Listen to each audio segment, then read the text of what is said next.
Imagina una noche de verano en Alaska y un fiordo estrecho que respira en silencio.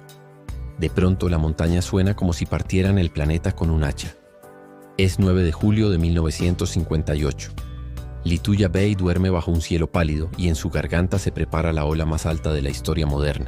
El reloj marca cerca de las 22:15 cuando la falla Fairweather se mueve. Un terremoto fuerte sacude valles y glaciares y los acantilados empiezan a crujir como maderas viejas. Lituya Bay no es una bahía cualquiera. Es una T de roca y hielo, larga y profunda, con una entrada angosta y un brazo al fondo llamado Gilbert Inlet. Sus paredes son casi verticales, recién talladas por glaciares.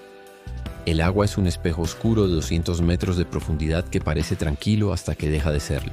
El terremoto corta la cuerda invisible que sostenía millones de toneladas de montaña. Arriba, un trozo de la pared cede y se precipita hacia el agua con la velocidad de un meteorito. No es un derrumbe lento, es un puñetazo de roca de decenas de millones de metros cúbicos que cae de golpe sobre el fiordo. El impacto empuja el mar como si fuera un trapo.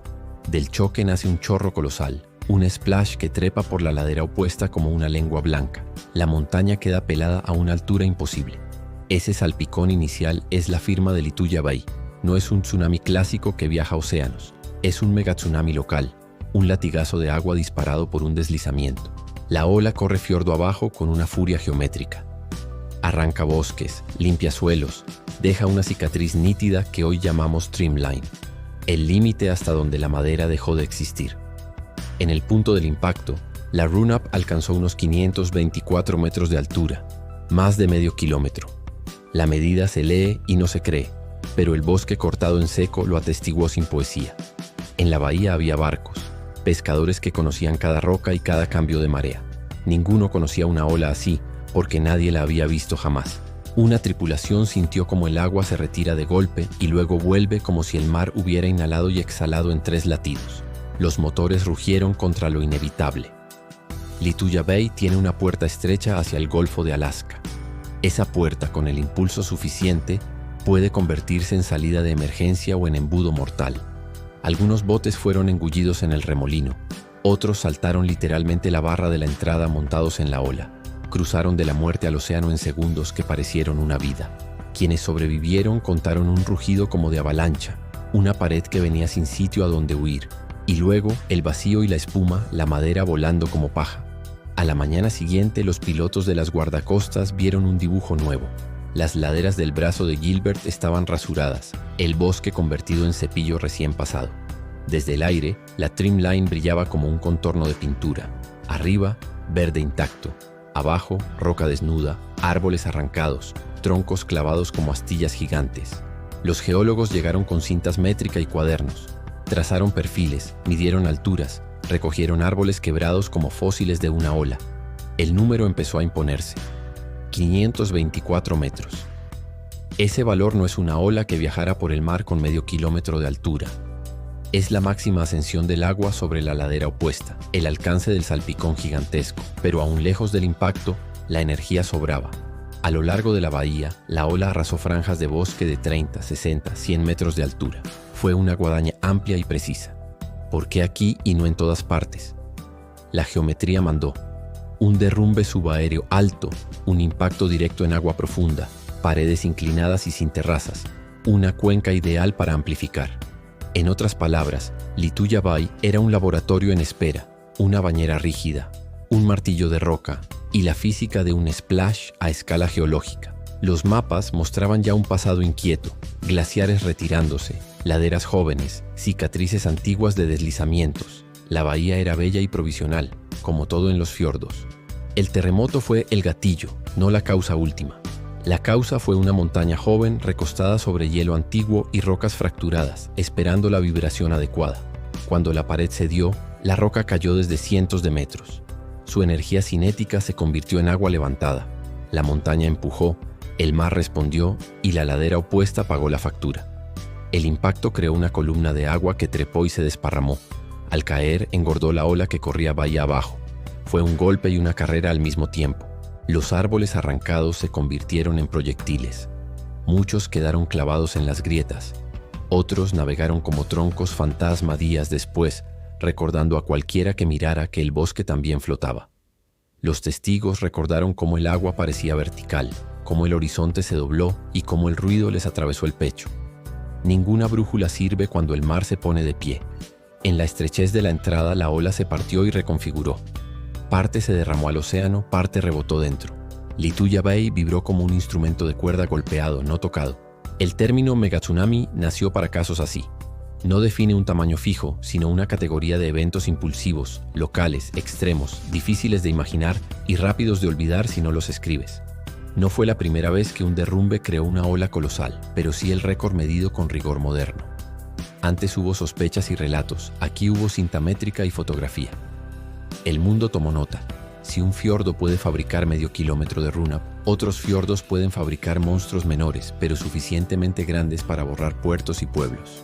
La lección viaja a Noruega, a Groenlandia, a Alaska, a Columbia Británica, donde hay paredes altas y glaciares que retroceden, hay laderas que se quedan sin sostén y miran al mar con malas ideas.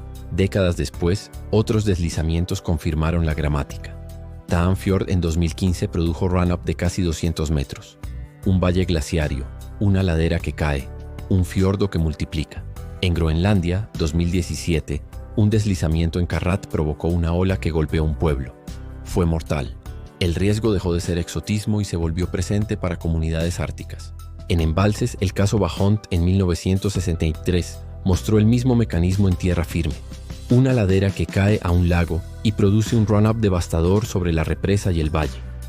Lituya Bay une estos mundos. Fiordos y lagos son cajas rígidas donde el agua no tiene escapatoria. La energía se convierte en altura con una eficiencia cruel. La ciencia afina modelos. Tamaño del deslizamiento, altura de caída, profundidad del agua, forma del valle. Con esas variables, los ingenieros pueden estimar run-ups y dibujar zonas de exclusión. Que 524 metros no te despisten. La mayoría de escenarios arroja cifras menores, pero aún así letales para cualquier asentamiento costero pegado a paredes altas. En Lituya Bay, la entrada estrecha salvó a todos los que pudieron escapar hacia el océano. En otras bahías, la geometría puede encerrar la ola y devolverla como un boomerang. Los relatos de los supervivientes son cuerdas de anclaje emocional. Describen cómo el suelo pareció inclinarse, cómo el mar se retiró y luego los levantó como si fueran una hoja en un torrente. Una frase se repite: no había tiempo. Entre el derrumbe y la ola, el reloj medía minutos, no horas. El margen entre vivir y no vivir se redujo a decisiones instintivas. Ese es otro aprendizaje. Los megatsunamis de deslizamiento no dan margen de evacuación a escala regional. La alerta es el propio rumor de la montaña o el retiro súbito del agua. Para las comunidades en fiordos, la vigilancia no es solo sismógrafos, es monitoreo de laderas con radares, láser y satélites y protocolos claros de qué hacer cuando la pared suene. El turismo también debe entenderlo. Una bahía es un anfiteatro hermoso y potencialmente peligroso. Anclar bajo paredes altas después de lluvias o temblores es jugar a la ruleta con mala estadística. En Lituya Bay, los glaciares que alimentan el fiordo, Lituya, Crillon, North Crillon, retocan cada año la arquitectura. El hielo lima, la roca cede, el valle se rehace. El retroceso glaciario deja laderas sobreempinadas sin el abrazo del hielo. La gravedad paciente completa el trabajo. El clima actual acelera esa paciencia y multiplica ventanas de inestabilidad. No todo deslizamiento produce un megatsunami, pero la combinación correcta, volumen, altura, ángulo, profundidad, es la receta que nadie quiere que se cocine. Después del evento, los científicos reconstruyeron el volumen del derrumbe con fotos aéreas y mediciones de campo. El número, enorme, encaja con la violencia observada. El agua no se solo levantó, también cavó. En el punto del impacto, el fondo se reconfiguró. Los sedimentos viajaron, la batimetría cambió. El fiordo escribió una nueva página en minutos. La trimline sigue visible en fotografías históricas.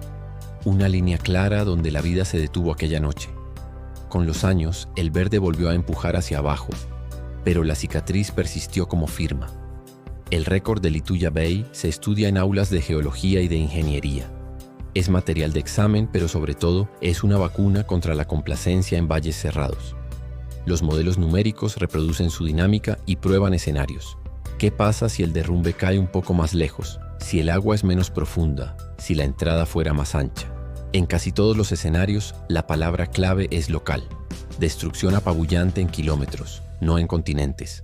Una ola enorme que muere pronto, pero deja uñas en la roca. Por eso los megatsunamis no contradicen la intuición de que los tsunamis oceánicos suelen medir metros, no cientos. Son primos, pero no gemelos. Comparten el mar, no la mecánica. La crónica de 1958 se completa con mapas de árboles talados, con testimonios de pilotos, con notas de guardacostas. No hay misterio sobrenatural, hay física con acento glacial. También hay fortuna. La bahía estaba poco poblada. En otro lugar, con puerto y casas, el recuento habría sido pavoroso. El récord se mantuvo en cifras y no en funerales masivos. El futuro pone tarea: identificar bahías tipo Lituya, monitorear laderas en riesgo, preparar rutas de escape y sobre todo educar a quien trabaja y vive cerca de paredes altas. En Alaska y Canadá, radares de apertura sintética miden milímetros de desplazamiento en laderas. Son termómetros de roca. Cuando sube la fiebre se activa el plan. Los pescadores y guías locales son sensores humanos. Conocen los ruidos del valle, leen las grietas nuevas, sienten la vibración que el turista ignora. Su conocimiento debe ser parte del protocolo. Lituya Bay también enseña humildad cartográfica.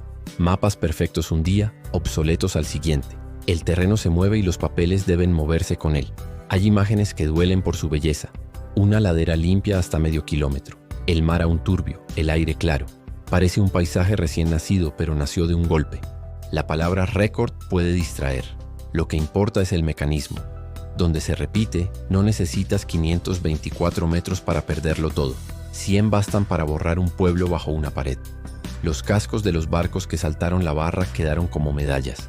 Historias contadas en mesas de madera con café caliente. Milagros que fueron física y decisiones veloces. En la entrada, la ola dejó marcas en arenas y bancos. Como un coloso que pasó corriendo, movió lo suficiente para que el mar siguiera hablando de él semanas después. Los troncos flotaron hasta el océano y se diseminaron. El bosque viajó, el fiordo respiró hondo y poco a poco volvió al murmullo que tenía antes del grito. Pero el grito quedó en los cuadernos. 524 metros se convirtieron en un número que obliga a mirar hacia arriba cuando estés en un valle en U, y no a creer que el peligro está siempre en el horizonte. La noche de Lituya Bay es una parábola del tiempo geológico acelerado. Lo que tarda siglos en tallarse, a veces se corrige en minutos con una sola frase de la gravedad. Esa noche también recordó que los glaciares no son solo postales. Son ingenieros que construyen escenarios de riesgo cuando se van. Una sombra larga con efecto retardado. Si filmas esta historia, muestra primero la calma. Agua plana, montañas negras, cielo que brilla a medianoche. Luego, superpone el rugido y la lengua de agua trepando roca. Haz zoom en la trimline. Deja que el ojo entienda sin números. Arriba verde, abajo cicatriz. La piedra hablando con un trazo que ningún humano podría trazar tan recto. Cuenta los segundos entre derrumbe y ola. Deja claro que el margen fue mínimo. Que la mejor tecnología en ese momento era conocer la bahía y confiar en los instintos de salida. Cierra con el presente. Glaciares en retroceso, laderas vigiladas, comunidades pensando en sirenas que quizá nunca suenen, prevención que parece exagerada hasta el día en que salva. Y recuerda que esta historia no es de monstruos, es de mecánica, de cómo peso, velocidad y forma hacen del agua un cincel, de cómo el paisaje responde con obediencia y violencia.